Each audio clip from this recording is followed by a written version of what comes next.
दोस्तों नमस्कार, स्वागत है आप सभी का। एक बार फिर से चली जानते हैं राजस्थान की ताज़ा खबरों को। लेकिन उससे पहले अगर आपने अभी तक इस चैनल को सब्सक्राइब नहीं किया तो सब्सक्राइब कर ले, जिससे कि आपको राजस्थान की ताज़ा खबर रोजाना मिलती रहे। पहली बड़ी खबर, सीएम अशोक गहलोत ने कहा कि हमारी 500 रुपये में गैस सिलेंडर देने की योजना से हर राज्य की सरकार और केंद्र तंग है। उन्हें लगता है कि अपने यहाँ सस्ता गैस सिलेंडर देना पड़ेगा। गहलोत जयपुर जिले के काला डेरा में महंगाई राहत कैंप में लोगों को संबोधित कर रहे थे। गहलोत ने बुजुर्ग पेंशन योजनाओं की अहमियत को भावनात्मक उदाहरण देकर समझाते हुए कहा कि पेंशन मिलने पर बुजुर्गों को अब बेटी दोहिती को देने के लिए बहुओं के आगे हाथ नहीं फैलाना पड़ेगा।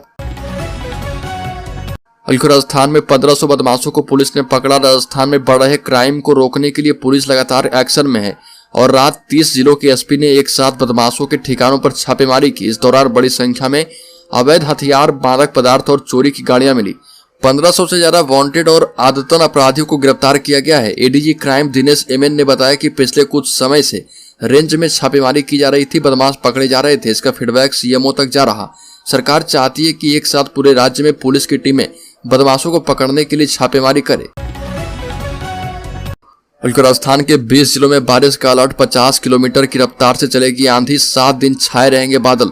राजस्थान में 27 अप्रैल से फिर से मौसम में बड़ा बदलाव देखने को मिलेगा। दक्षिण पूर्वी राजस्थान में कई जगहों पर आंधी चलने के साथ बारिश होगी। इस सिस्टम का असर 7 दिन तक रहेगा। उदयपुर, कोटा, भरतपुर, जयपुर और अजमेर संभाग में इस सिस्टम का असर देखने को मिलेगा। इधर मौसम विभाग ने 27 और 28 अप्रैल को 20 से ज्यादा जिलों के लिए येलो अलर्ट जारी कर दिया है। मौसम विशेषज्ञों के मुताबिक दक्षिण पूर्वी राजस्थान में एक सिस्टम 26 अप्रैल से एक्टिव हो चुका है। राज्य के सीकर जिले में जम्मू कश्मीर के पूर्व राज्यपाल सत्यपाल मलिक ने कहा कि देश बहुत गलत आदमी के हाथ में है। यदि किसान एकजुट नहीं हुआ और केंद्र में बैठी सरकार दोबारा सत्ता में आ गई तो किसान नहीं बचेंगे। उनका बस चला तो सबसे पहले खेती को खत्म कर देंगे, ताकि आप खेती छोड़ दो और शहरों में मजदूरी करने लग जाओ। उसके बाद फौज को खत्म कर देंगे। एक तरह से किसान कौम को बर्बाद करने का नक्शा पास हो चुका है और इस पर लड़ना पड़ेगा। जो लड़ेगा वही बचेगा। अगली खबर, राजस्थान में सफाई कर्मचारियों के 13,184 पदों पर निकाली भर्ती आरक्षण से करने के विरोध में वाल्मीकि समाज ने काम बंद कर दिया है। जयपुर नगर निगम ग्रेटर और हेरिटेज क्षेत्र में वाल्मीकि समाज से जुड़े करीब 6000 से ज्यादा सफाई कर्मचारियों ने सामूहिक अवकाश करते हुए साफ सफाई बंद कर दी। इससे कचरा नहीं उठेगा। हालांकि अन्य समाज से जुड़े सफाई कर्मचारियों ने खुद को इस हड़ताल से दूर रखा। शहर में सफाई कर्मचारियों की हड़ताल का असर कल से दिखने लगेगा, जब शहर में जगह जगह गंदगी नजर आएगी। राजस्थान में शिक्षक भर्ती परीक्षा दे चुके लाखों अभ्यर्थियों का इंतजार और भी बढ़ गया है। पहले शिक्षक भर्ती का रिजल्ट अप्रैल के आखिरी या फिर मई के शुरुआती सप्ताह में जारी होने वाला था। अब मई के आखिरी सप्ताह या जून तक जारी होगा। राजस्थान कर्मचारी चयन बोर्ड के अध्यक्ष हरिप्रसाद शर्मा ने बताया कि प्रदेश भर में मंत्रालय कर्मचारी और सूचना सहायक हड़ताल पर हैं और इसकी वजह से शिक्षक भर्ती परीक्षा की आंसर की को लेकर दर्ज हुई आपत्तियों का समाधान नहीं निकल पाया है। फिलहाल अप्रैल में रिजल्ट जारी नहीं हो पाएगा। इसके साथ ही अगर मई में भी कर्मचारियों की हड़ताल समाप्त नहीं की गई तो रिजल्ट में और भी ज्यादा देरी हो सकती है।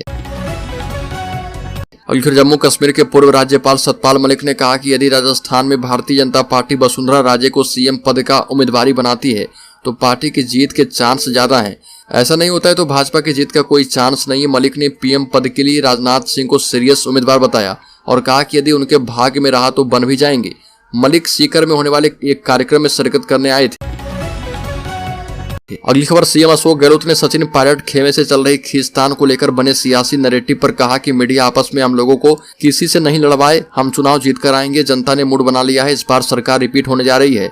सीएम अशोक गहलोत के इस एक लाइन के बयान को सियासी जानकार बहुत अहम मान रहे। यह बयान ऐसे समय में आया है जब सचिन पायलट बीजेपी राज के करप्शन पर कार्रवाई नहीं होने को लेकर लगातार सीएम अशोक गहलोत पर सवाल उठा रहे। राजस्थान के भरतपुर जिले में 12% आरक्षण की मांग को लेकर माली समाज के प्रदर्शन ने तूल पकड़ लिया है। धरना स्थल के करीब एक आंदोलनकारी का शव मिला है। भरतपुर की सड़क से लेकर जयपुर के 7 गलियारों तक आंदोलन की ही चर्चा चल रही है। माली समुदाय अन्य पिछड़ा वर्ग ओबीसी के अंतर्गत आता है और राजस्थान के मुख्यमंत्री अशोक गहलोत भी माली समाज से हैं। नदवई के वृत्ताधिकारी नीतिराज सिंह ने बताया कि एक व्यक्ति का शव मिला है और मृतक की पहचान मोहन सिंह के रूप में की गई है और वो आंदोलनकारी माली समुदाय से था। राजस्थान के सरपंचों ने अपनी 11 सूत्रीय मांगों को लेकर मिनी सचिवालय के सामने नारेबाजी की। आपको बता दें कि सवाई माधोपुर जिले के गंगापुर सिटी में 11 सूत्री मांग को लेकर सरपंच मिनी सचिवालय के सामने अनिश्चितकालीन धरने पर बैठे हुए हैं। आपको बता दें कि एसडीएम को ज्ञापन के माध्यम से सरपंचों ने केंद्रीय वित्त आयोग की 1500 करोड़ और राज्य वित्त आयोग की 3000 करोड़ रुपए की राशि की बकाया ग्राम पंचायतों, महात्मा गांधी नरेगा योजना अंतर्गत बकाया भुगतान करने, खाद्य सुरक्षा योजना में वंचित पात्र परिवारों को जोड़ने, पंचायत राज में रिक्त पड़े कनिष्ठ अभियंता के पदों पर भर्ती करने की मांग कर रहे। साथ ही सरपंचों का मानदेय 15,000 रुपये करने और मानदेय की 50% राशि पेंशन के रूप में भुगतान करने की मांग कर रहे। अगली खबर, भाजपा ने कमजोर विधानसभा सीटों पर काम करना शुरू कर दिया है। इसके लिए पार्टी ने 30 जिलों की 115 कमजोर सीटों पर काम करने के लिए बड़े नेताओं को जिम्मेदारी दे दी है। पार्टी ने कुछ समय पहले ए, बी, सी और डी श्रेणी में सीटों को बांटा था। अब कमजोर सीटों पर प्रभारी लगाकर काम बांट दिया गया है। ये नेता इन विधानसभाओं में जाकर यह देखेंगे कि कैसे यहाँ पार्टी को मजबूत किया जा सकता है और 2023 के विधानसभा चुनाव में किस तरह से जीत दर्ज की जा सकती है।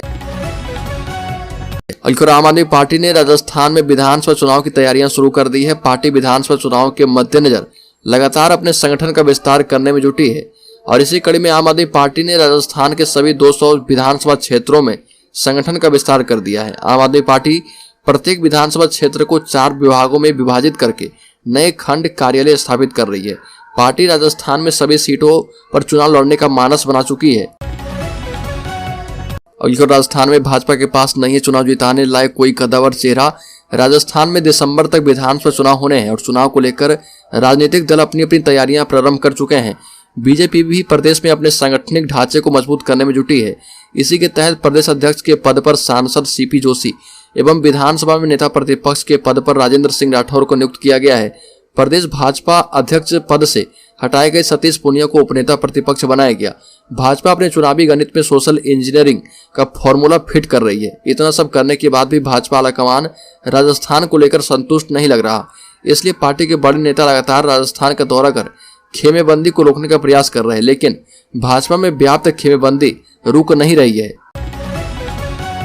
और श्रम कार्ड धारकों पर फिर से मेहरबान हुई सरकार, कई नई सुविधाओं को किया शामिल। अगर आप भी श्रम कार्ड के लाभार्थी हैं तो यह खबर आपके लिए बहुत काम की है। इसकी घोषणा भारत के श्रम मंत्री भूपेंद्र यादव ने कर दी है। ई श्रम कार्ड धारकों को सरकार ने कई सुविधाओं से जोड़ा है, जिससे पात्र कार्ड धारक मंथली आर्थिक मदद के अलावा भी कई अन्य सुविधाओं का लाभ ले पाएंगे। आपको बता दें कि वर्तमान में देश भर में कुल 28 करोड़ असंगठित क्षेत्र में काम करने वाले श्रमिकों ने ई श्रम पोर्टल पर रजिस्ट्रेशन किया है। यदि आप भी पात्र हैं तो आसान प्रोसेस के बाद रजिस्ट्रेशन कर सकते हैं।